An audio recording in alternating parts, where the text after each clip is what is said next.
3 lost souls headed west, leaving behind them a trail of ruin 100 miles long. Ahead of them unfolds uncertain fortune and certain doom. Driven by vengeance, driven by a hunger for justice and a desire for a better world, they charge into the very jaws of damnation and round perdition's teeth.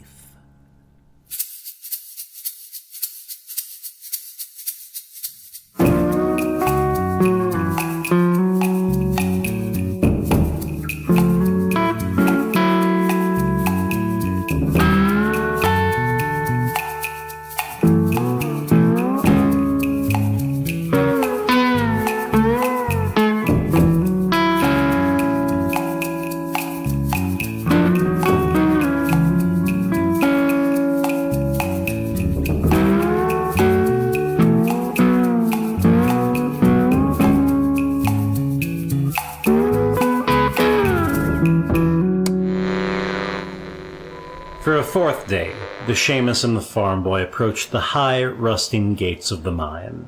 The sun, though not quite at its zenith, burnt down on them, as if scrutinizing their every move. Though they had sold out their new employer, in the harsh light of day it seemed less certain that the Quiverful mine had left the broken bodies of their fallen workers underground. Could anyone be so callous as to leave the dead where they fell? But an ominous air hung over the mine, and whether it was because of the strike above ground or the hard-working men toiling below was impossible to say. Okay, everyone's got their work assignments. You 3 head to shaft 12, you 2 head to shaft 14. Yes, sir. Yes, sir. I thought shaft 12 was tapped. Well, Avery looked into it the other day, he says it ain't. Avery couldn't find his ass with both hands and a pack of bloodhounds. Well, then you got a day of light work. What do you care? You get paid either way. This seemed like a good idea last night, but I gotta say, in this light, it seems a little, less good. Too late for that now. We carry on like they say. I guess they do. As for me, I'm gonna go see a man about a horse. And they said they thought that big vein was down this way? Like they ain't started mining it yet? If I remember right, they did. Come on, time's wasting.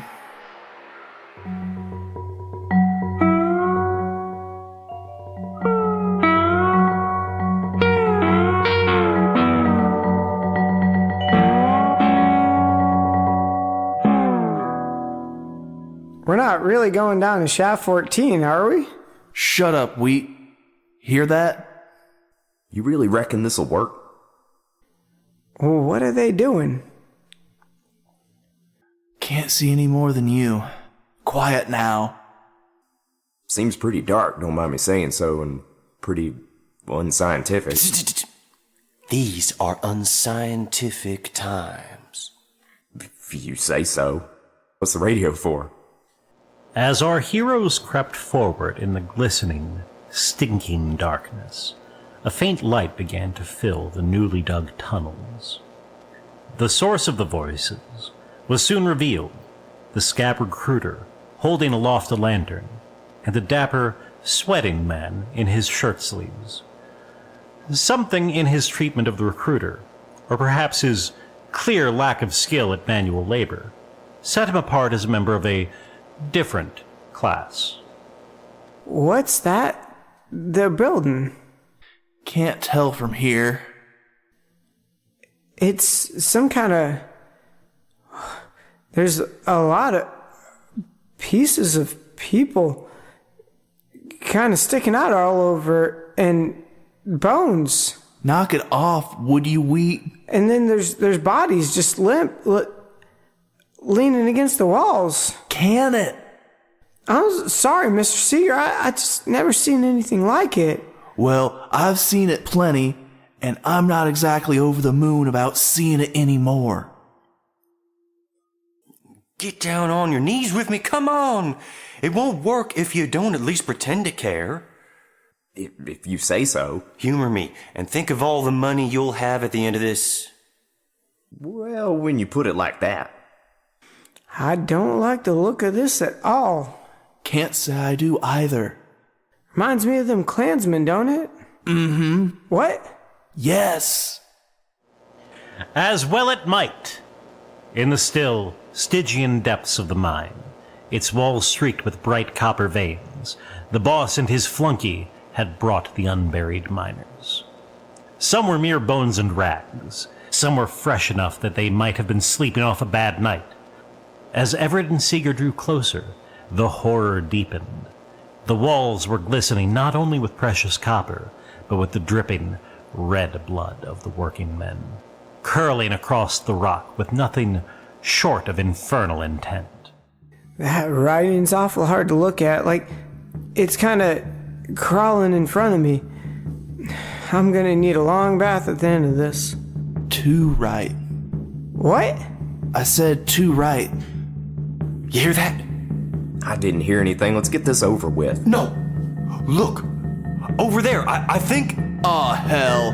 Get him! It's some of them scabs. Where'd you come from? Why aren't you digging? Why are you erecting false idols and defiling corpses?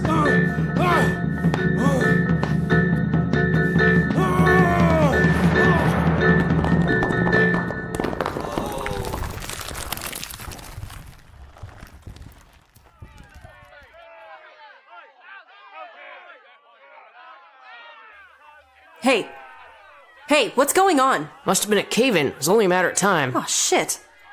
We gotta help. Miss Doyle, we appreciate your concern, but it'll just cause trouble if you're spotted on site. It'll give those mad dogs working for Quiverful just the excuse they need to split your head wide open. Are you going to try to stop me? Okay, let's get up there. Hey, what do you think y'all are doing? There was a cave-in. Helping out the workers. What did you think I would do? Come on. They don't call her an organizer for nothing. Form a line, fire brigade style. Come on, boys.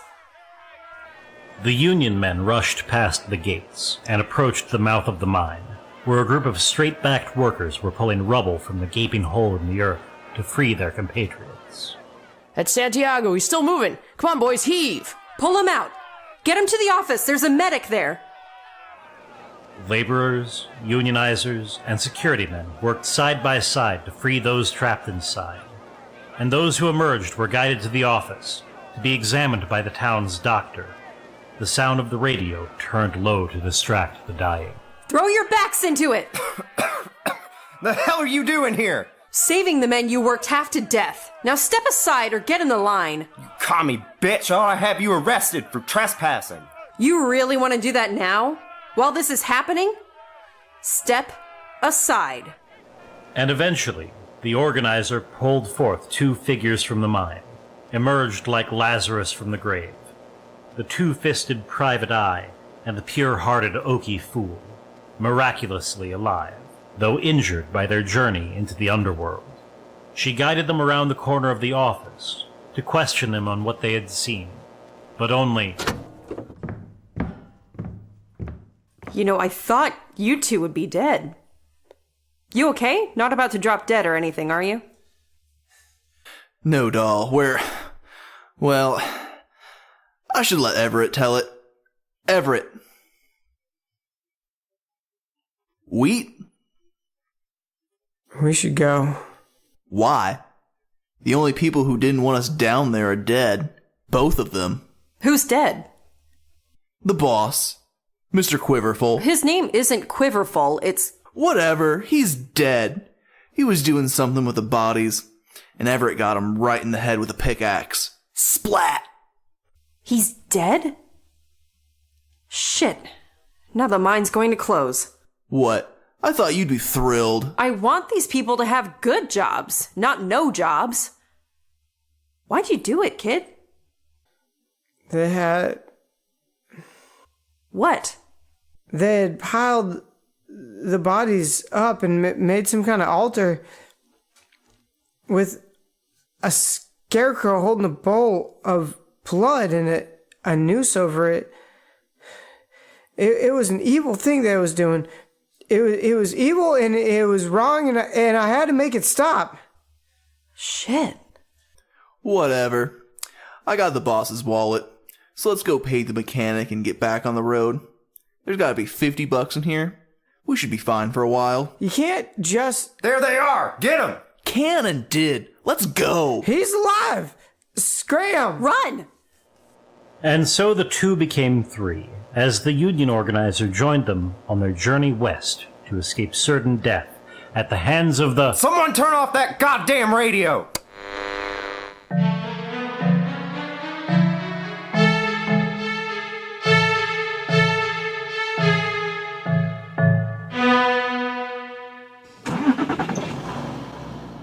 Okay, so what the hell was that all about?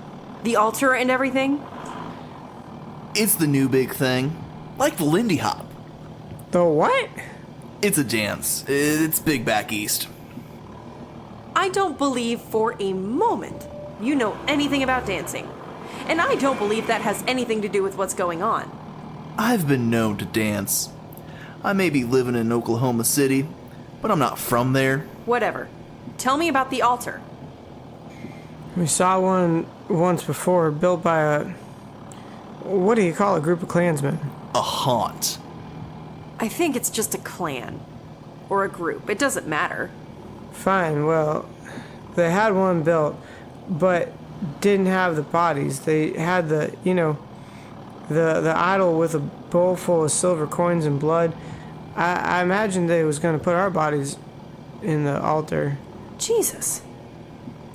Now, excuse me, Miss Doyle, I'm not... but I'd appreciate it if you honored the second commandment and not take the Lord's name in vain. Sure. I mean, it's a habit that I might slip up on, but I'll make an effort. Just don't call me Miss. Well then, I have a question, Doyle. Why did you abandon the strike? What do you mean? It seems to me that you left your buddies back there pretty high and dry. Because the mine's dead. Without someone to take it over, it will shutter and the town will die. But why take up with us? You were the first people headed west. So when Yeah. Don't worry about it. He was an evil son of a bitch. I suppose I just... Let's leave that. Why are you going west? Lots of places are west of here. No, where are you going? I don't know. Where are you going? Not that it's any of your business, but I'm making a delivery to a Pinkerton branch office. You really do just smell like a Pinkerton. You know that, right? Everett, it's your car. You mind if I throw her out? Well, that'd be mighty unkind. What about you, Everett? Where are you headed? Those Klansmen said something about a man in a black suit. I imagine like the Scarecrow. I guess I'm looking for him. Wait. Why? I don't really want to talk about it, Mr. Seeger. I'd appreciate you keeping the conversation down. I need to listen to the engine and make sure it isn't making that funny noise anymore. And so the unlikely trio headed west, traveling in silence, though Everett could tell from the noise under the hood, a slight raw sound in the engine, that they weren't going to get terribly far before some other twist of fate stopped them in just the wrong place at just the wrong time.